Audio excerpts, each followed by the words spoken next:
Hi guys, magluluto tayo ngayon ng sinaing na tawilis sa palayok. Ayan. Naglagay lang ako dyan ng paminta, crack na paminta. Tapos isang buong bawang. Ayan. Isang buong bawang. And then, may binili din ako sa palengke ng isang maliit lang na carrots. Ayan. In-slice ko lang siya ng medyo maarte. Ayan. Nilagyan ko lang siya ng style kunwari. Ayan, pabulaklak. Ayan.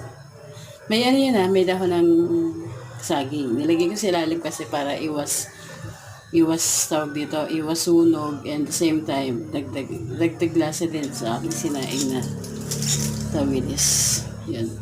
Tapos yun, may tira kaming sili sa sinigang kahapon. Tapos yan, naglagay akong 4 na tasang tubig. Naglagay din pala ako dyan ng mantika. So baka hindi nyo na maabutan sa video. So yun, slow cook lang.